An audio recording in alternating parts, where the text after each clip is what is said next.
This week on episode 311 of Legends of S.H.I.E.L.D., we'll be discussing Cloak and Dagger, Season 2, Episode 7, Vikingtown Sound, Season 2, Episode 8, Two-Player, the Marvel Weekly News, and your feedback.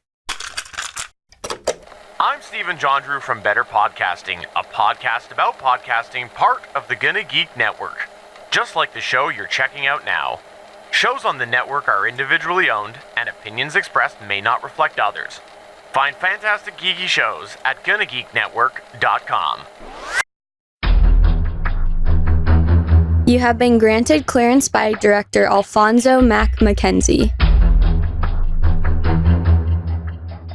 Stand by for a S.H.I.E.L.D. debriefing.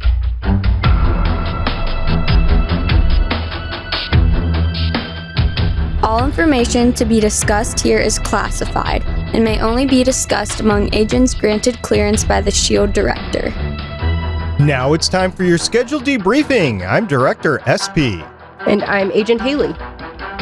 Welcome to Legends of S.H.I.E.L.D. We're a Marvel Comic Universe fan show. The show is recorded on Sunday, December 8th, 2019, live from the Legends of S.H.I.E.L.D. studios and broadcast worldwide via www.geeks.live. Come and join our live chat and talk with us as we record.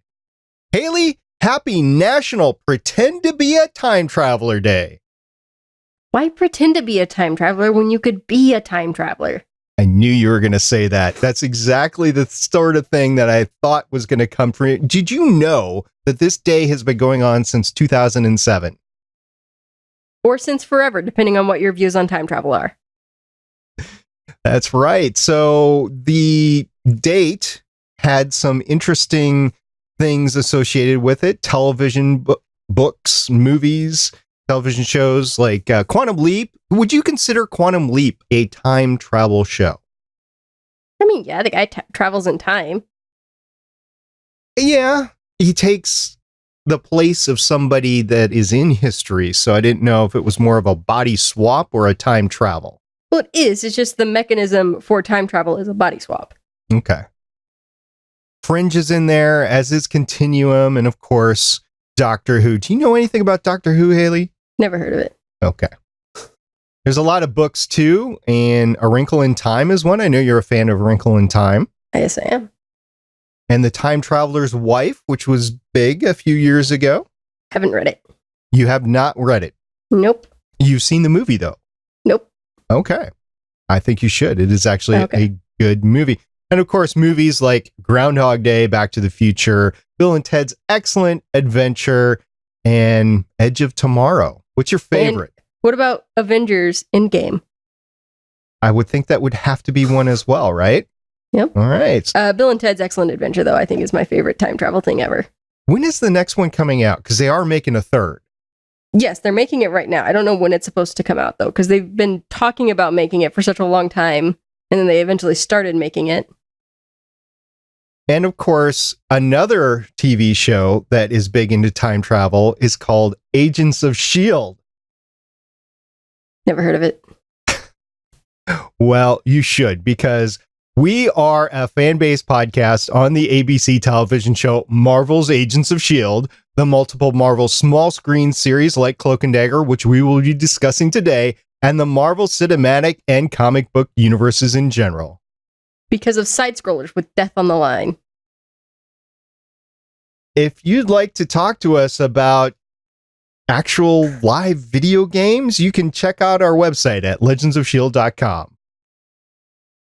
You can leave us a voicemail about your side-scrolling deathscapades at 844-THE-BUS-1. That's 844-843-2871. You can talk to the ladies about your side-scrolling at the Legends of S.H.I.E.L.D. podcast on Facebook.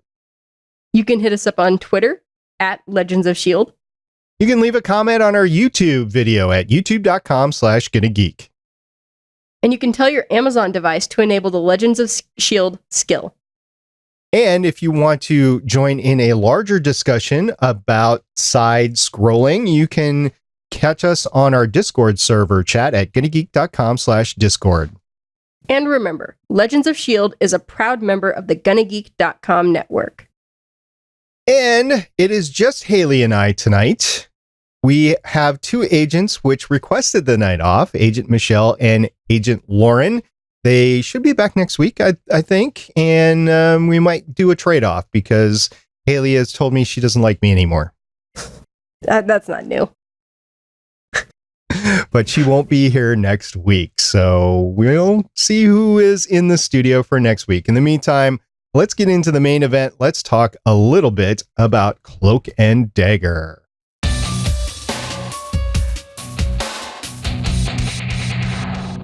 Cloak and Dagger Vikingtown Sound aired on Freeform on May 9th, 2019. Haley, who wrote and directed this episode? It was written and directed by Joe Pokaski, the showrunner. He has 8 writing credits starting in 2006, including 8 episodes of Heroes, 2 of Daredevil, 16 of Underground, and 7 of Cloak and Dagger, and this is his one and only directing credit. He is, however, the showrunner for this show. Yeah. And then the next episode, 2-player, aired on Freeform on May 16th, 2019. Once again, we are still within the year of air. It just amazes me on this one. And it was directed by Jessika Borsiczky, who has 5 directing credits starting in 2016, including 1 episode of House of Lies, 1 episode of Unreal, 1 episode of Lucifer. Did you ever watch Lucifer? I have not. No. Okay. This episode of Cloak and Dagger and 1 episode of What If. The episode 2-player was written by a team of Kate Rorick, who has 6 writing credits starting in 2007, which include 4 episodes of Law and Order Criminal Intent, 4 episodes of Welcome to Sanditon, 3 episodes of Emma Approved, 20 episodes of the Lizzie Bennett Diaries, 7 episodes of The Librarians, and 3 episodes of Cloak and Dagger. I would think that some of these writing credits are for smaller writing roles and not the main writing credit. And it was also written by Joy Ketchen, who has 9 writing credits starting in 1999, 2 episodes of Homicide, Life on the Street, 1 episode of The Division, 3 episodes of The Wire, 4 episodes of Tales, 2 episodes of Cloak and Dagger, and 1 episode of Motherland, Fort Salem. And the Marvel comics were based on, and the show, Cloak and Dagger, were based on the Marvel comics by the same name by Bill Mantlo and Ed Hannigan. Okay, Haley, you are the pro at this. We talk about the themes of the episodes by talking about the title. So let's start with the first one, Vikingtown Sound. Right. So we get a little bit of the explanation in the show. The design of the building is based on how Viking fortresses were built. There's one way in, there's one way out. And then 2-player, they are playing a 2-player game. Okay, pretty straightforward there. Also, Vikingtown Sound is going back to the record store as well. Yes. Where you have Andre, or Despair, which is really working on his powers and trying to ascend to a god. And we'll talk about that later. But poor Auntie Chantal, she seemed to know what she was doing, and this was just a logical step forward in her life. But honestly, it was just tough. Vikingtown Sound was the toughest episode I have gotten through since we've done Jessica Jones. Right. So this aired on Freeform, which used to be ABC Family. That's right. That's what really surprised me. Like watching I watched the 4 episodes from last week and this week, all this weekend, and just the storyline that they're doing in this season, it's shocking to me that this was on Freeform. I wonder if that was a consideration in shutting it down, among other considerations that Kevin Feige had. I have to think that if everything that was happening with Disney Plus wasn't happening, they might have moved this show to Hulu. I would think they would, if they kept up these sort of, for lack of a better term, I'll call it adult theme. If they kept up these adult themes with the show, they would have had to have moved it somewhere else, because this is not family friendly. I mean, this is dark, dark stuff. Like I said, Jessica Jones, or we've also done Legion, which is a mind frack as well. And those are on channels that are accessible by kids. I mean, a kid could get on Netflix and watch Jessica Jones. A kid could get on FX and watch Legion, but right. But if you're a parent that's really concerned about what your kid is watching, you would have, maybe channel locks on some of your channels, or, you've got your password protection and your parent mode set up on Netflix. This is one of the stations, though, that you would be allowing your kid to watch. It's a kid's channel mostly. And for this to be on there, that's what's surprising.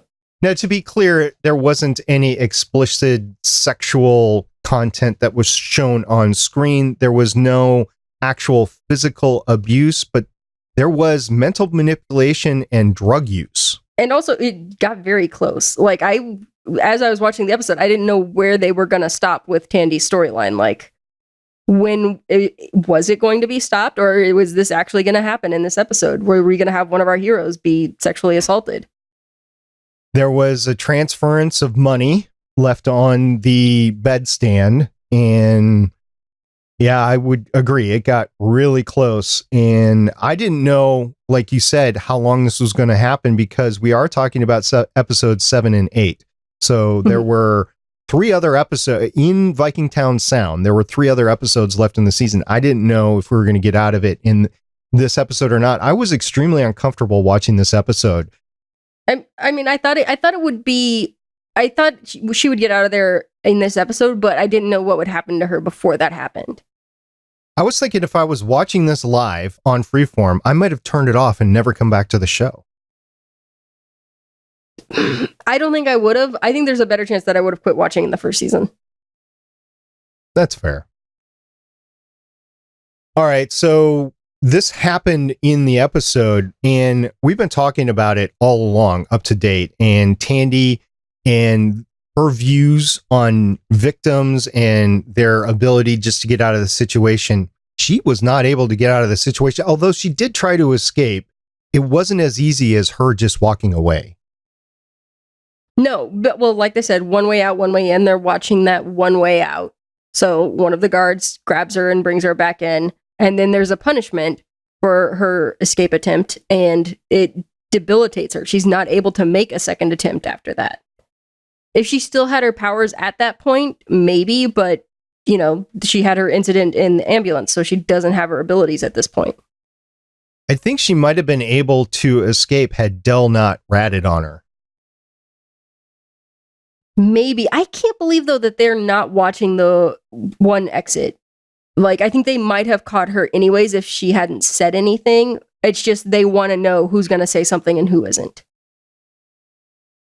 That could have been. I took it from the way that they shot it, though, that she would have gotten away had Del not intervened. Maybe. I could definitely see the way that you described it as well, where there you have a primary lookout and a secondary lookout, and secondary lookout was going to nab her anyway. But she experiences that victim, for the lack of a better term, again, I will call it victim mentality, where she is just not able to do anything. Like, the sexual event was about to start and she was just sitting there. She wasn't fighting. She wasn't doing anything. They told you, like, they drugged her right before that happened. She wasn't able to move. It has nothing to do with her mentality at that point. Like, it's a physical response to the drugs that she was given. She did say her head wasn't on straight. Well, yeah, because she's pumped full of drugs. They had the whole baby bird thing where, they forced her to take whatever those drugs were. But in the end, she was able to get out of it because, and I want your take on this as well. To me, it seemed like the moment Del said she had hope after she had been arguing with Leah, that Leah had lied to her, that's when Tandy started being able to revive her powers. Right. Well, it's because her power is based on hope. So my understanding of it was that she was able to use Del's hope, and that's what let her get her powers back. She was kind of feeding on it in some way. That's what I took it to mean. And then she was able to do all the things, except for the big explosion. She didn't do that, but she did all the things. She did the knife throwing, she did the knife cutting, and she did the stabby thing that she does. In that episode, you also had Tyrone meeting Andre, or AKA Despair. So Tyrone starts to get a little mind frack as well. Yes. And this is where I'm very fuzzy, because I think it's because of that, even though Mayhem is getting in there and starts to destroy records in the record store in the land of Lao. Even though that is happening, he is still being mind-fracked enough. So he is in that trade space between living and not living. Mm-hmm. I wasn't entirely clear on what caused Ty's condition.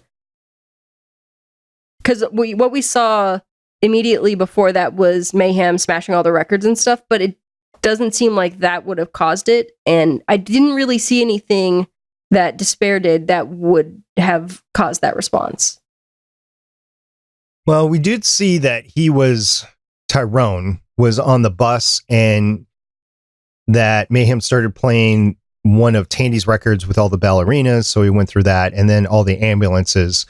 I wasn't sure if this was Mayhem trying to get a signal out, or if this was Mayhem doing research. The whole thing was... So Despair had done... What he had done was drive the wedge between Tandy and Tyrone, and it was to make sure that Tyrone didn't go looking for her. And then Mayhem changed the record to kind of reestablish that connection between them, so that Tyrone would go to look for her and help her, and would be able to figure out how to do it. And then Auntie Chantel, she has a large part in this as well, where Despair is trying to ask her questions, and he says he's sent to her by Tyrone. Of course, I think he just lifted that from Tyrone's mind, and he was searching for answers. And Chantel ends up in the record store. I thought she would have more powers to be able to get out, but she actually just rolls with it and then ends up dying.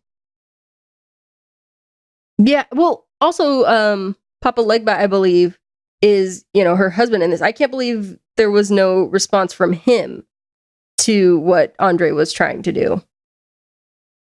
And Chantel was taken through her favorite memory, and then Despair turned it into something that she couldn't live any further. No. So that was his kindness. That was his mercy, was letting her listen to her favorite memory while he killed her.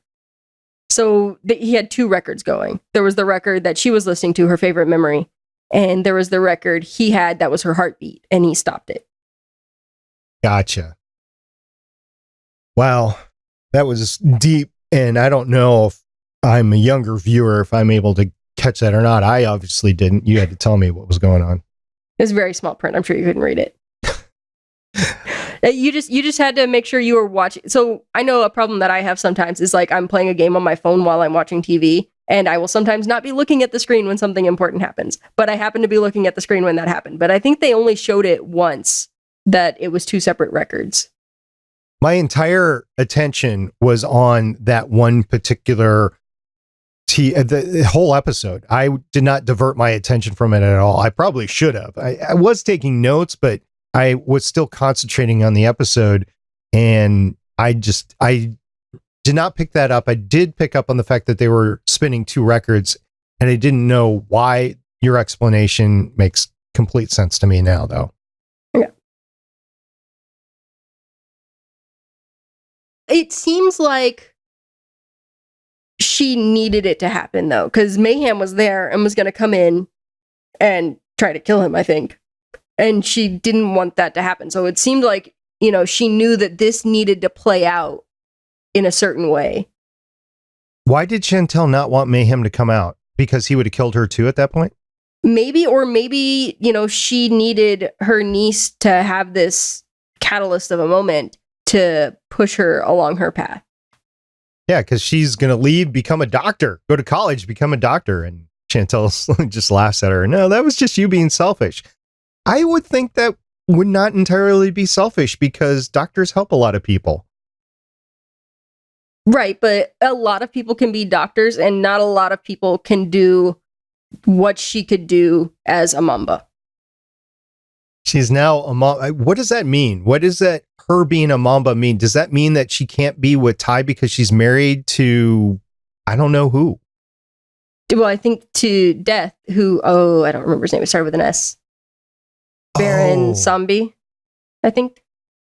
Yeah, I don't remember his name either, and I didn't write it down, or maybe I did, and maybe it's in my notes. But yeah, so she's married to that? Really?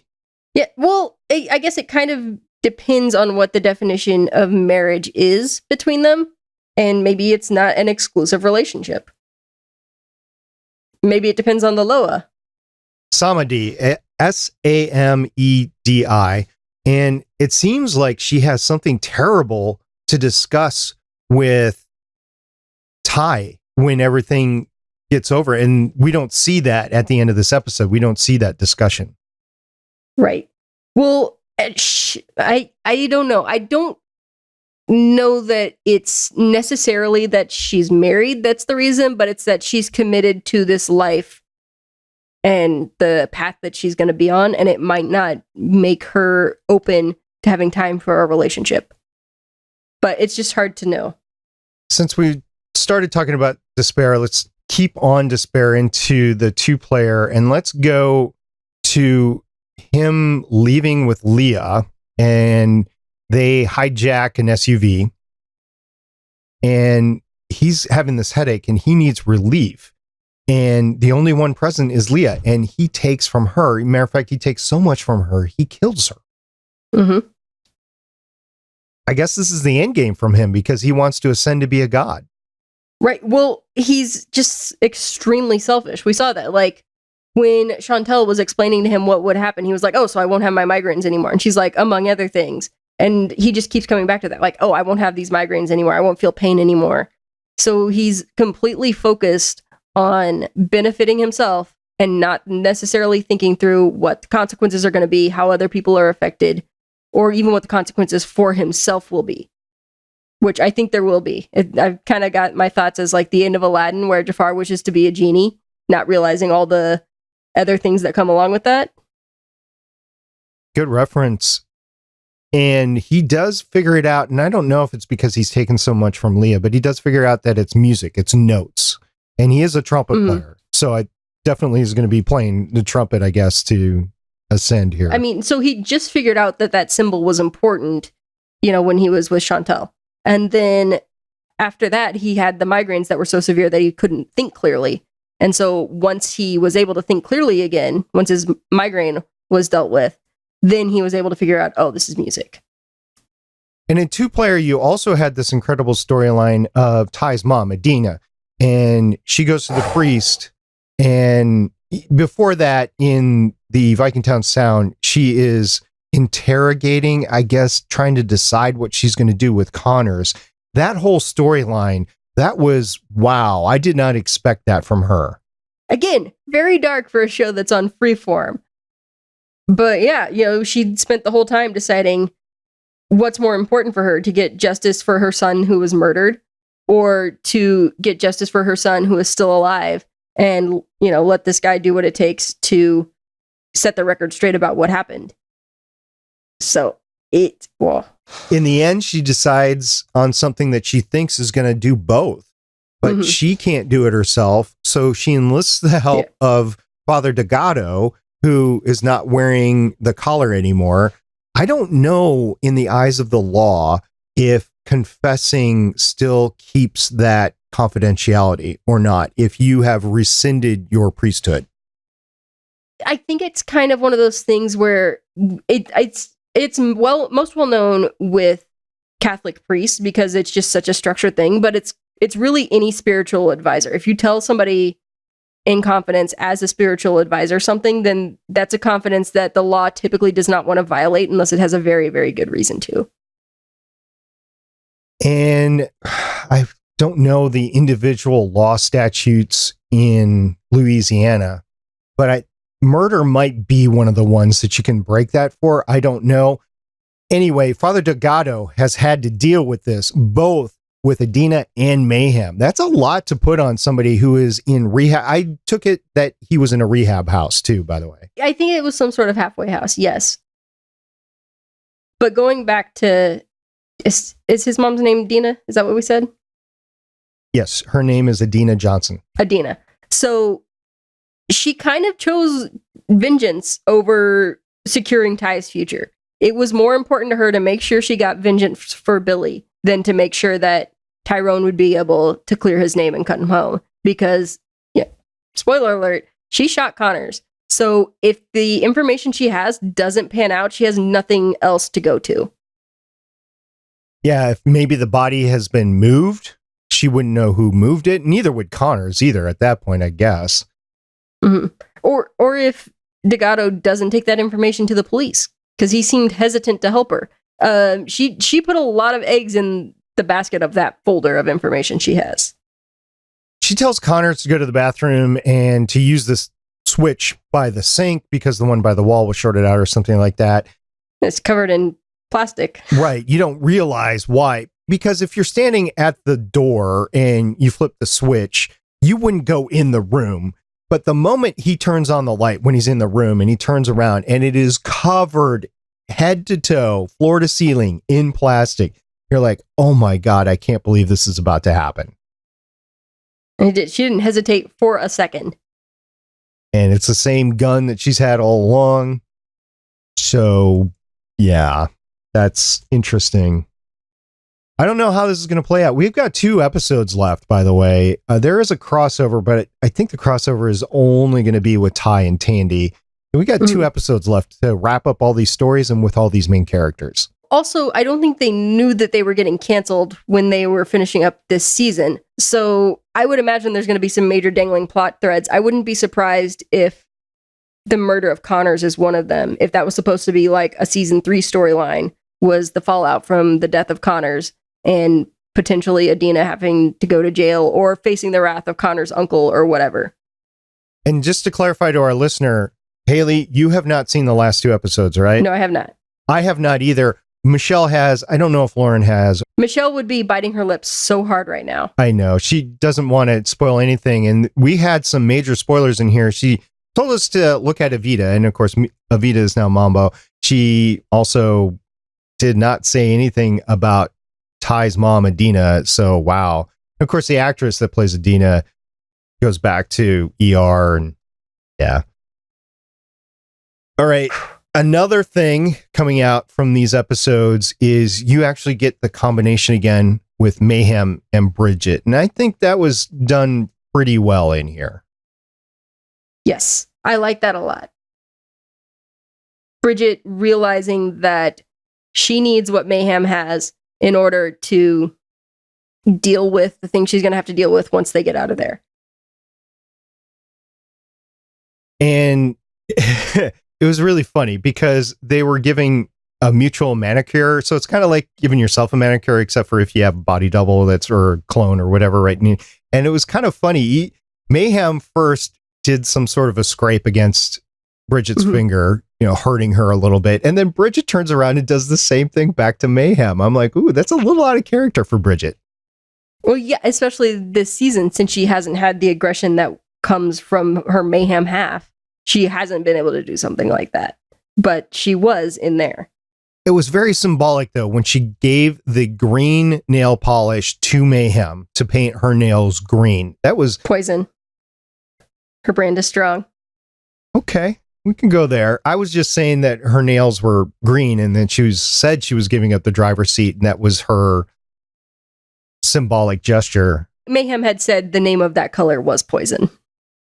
Oh. Earlier in the manicure. All right. So nails covered with poison. I have to say, I really like what they've done this season a lot more than last season. Like, I like that they've gone the route with all the voodoo. I think it gives the show its own thing a lot more than when they were just facing down a corporation in the first season.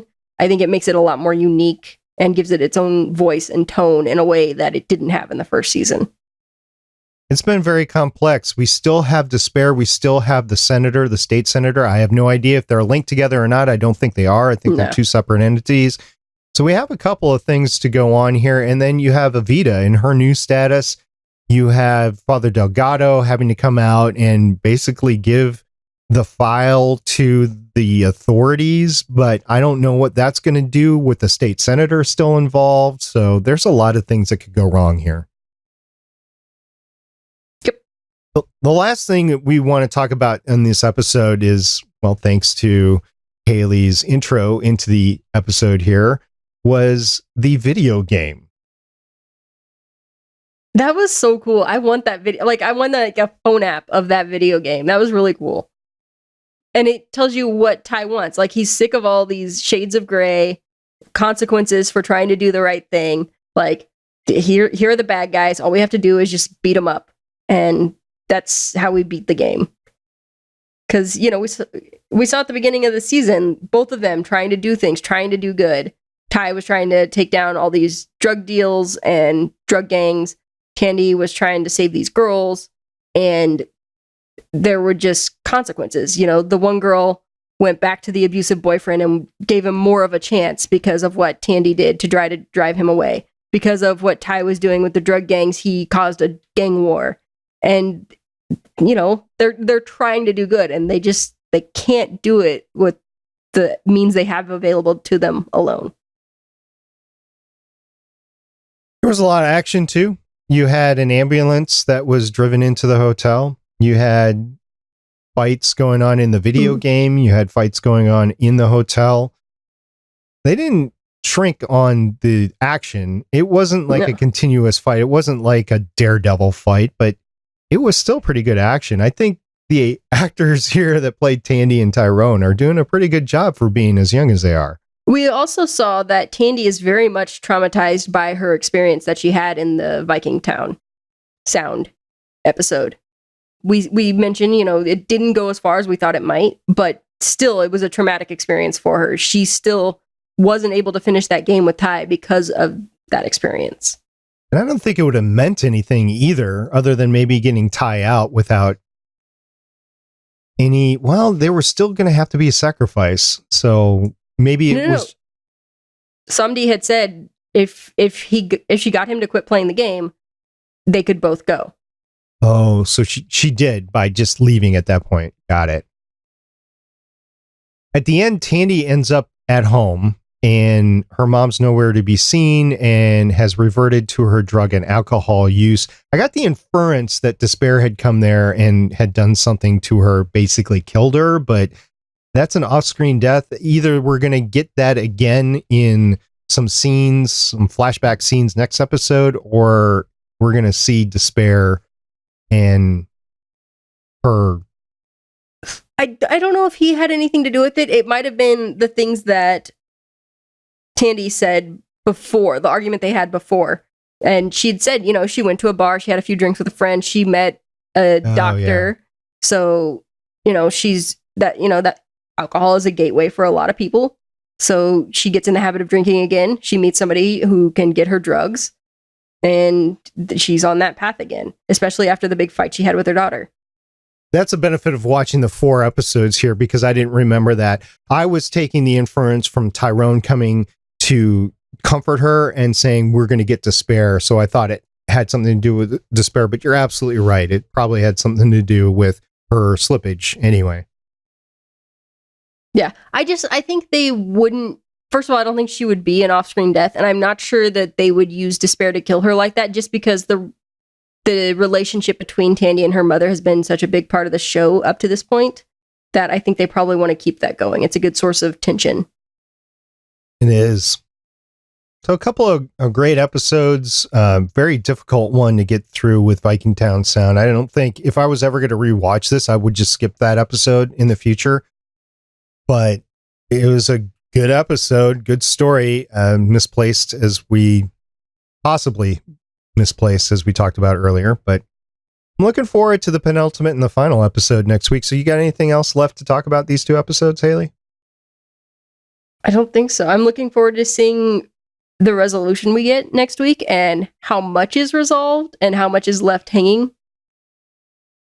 Yeah, because you're right. It was canceled after the season was done. So you don't know what is left for us to talk about in the future or not. Speculate. Who knows?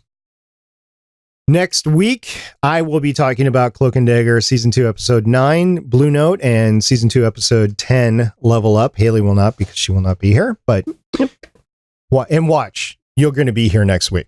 Maybe. Yeah, like I said, maybe. And we will talk about that, and that will end our Cloak and Dagger, and that will be a couple of days actually after Runways Season 3 comes out, so we'll be jumping in to talk about the Runways after that. We're going to take at least a week, if not 2 weeks off for the holidays, but we will be back next year talking about Runaways season 3 after that. Should we talk about some news, Haley? Yeah, just a little bit.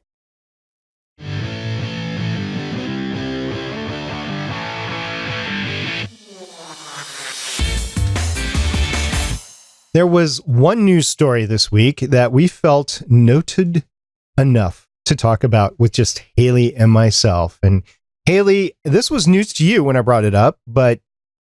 Well, I'd heard about it once you started describing it, but yes. There was a story out that basically announced that Marvel was throwing a Stan Lee TV special on ABC on the 20th of December, 2019.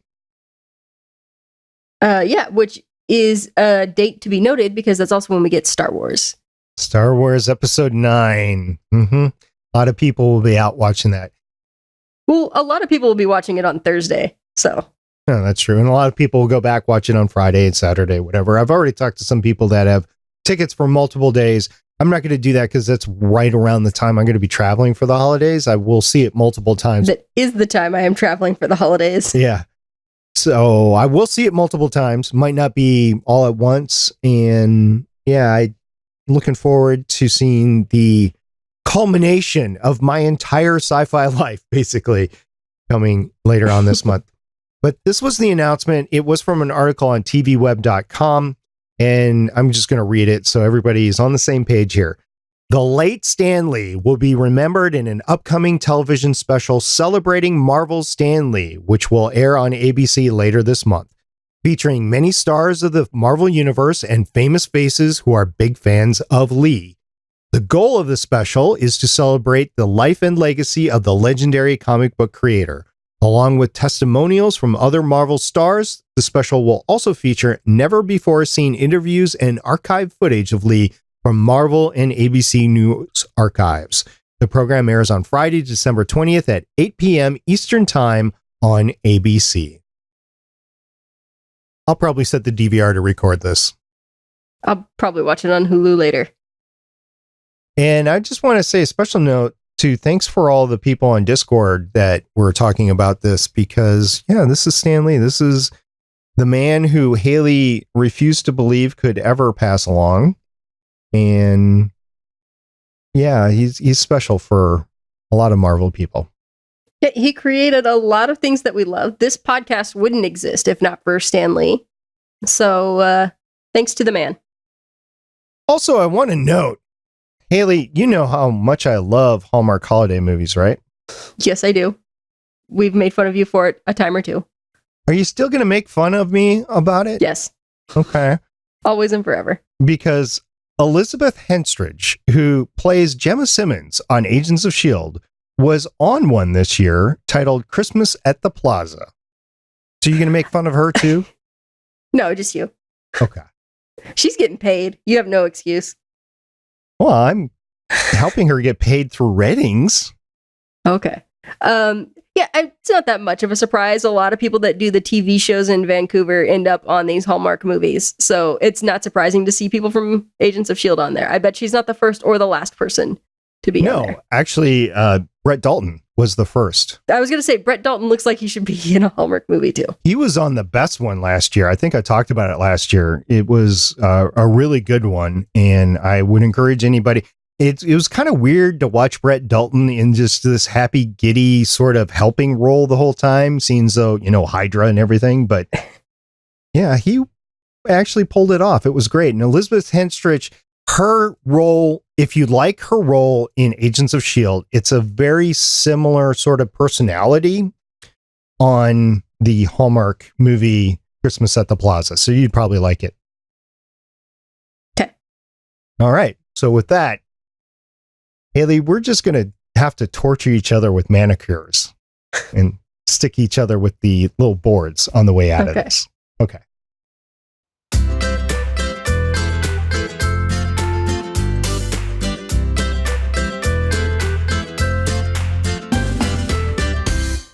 Thanks to our listeners for hanging in there with us as we discuss the culmination of Cloak and Dagger and Runaways. Really looking forward to this, actually. It's been fun and interesting this week, but it's been fun and look forward to next week in The Runaways Season 3. So thank you for downloading the show, and thank you for watching us on YouTube. Thank you to everyone that's been listening up to this point. Since next week we will be wrapping up Cloak and Dagger, and it is the final episode of the show. Maybe let us know what you thought about the show as a whole, or what you think Season 3 might have been. That would be great things to hear from you, since you're smarter than us, to include in our feedback section. Ooh. Somebody smarter than you? Well, I might not be here, but smarter than you, definitely. Oh, yeah. Well, definitely, yeah. Well, until next time, I'm Director SP. And I'm Agent Haley. We'll see everybody next week. Bye. Bye. Thank you for listening. If you want to leave us feedback, go to gonnageek.com and you will find all our contact information and other shows. You can also visit legendsofshield.com, where you'll find our complete archive of podcasts. The music heard on this podcast is by Kevin MacLeod, found at incompetech.com, and also artists on pond5.com and audiojungle.net. The opinions heard on this podcast are those of the individual hosts and do not represent Stargate Pioneer Productions, Legends of S.H.I.E.L.D, or Gonna Geek. Agents of S.H.I.E.L.D is the property of the Disney Corporation, Marvel Studios, and ABC. No infringement is intended.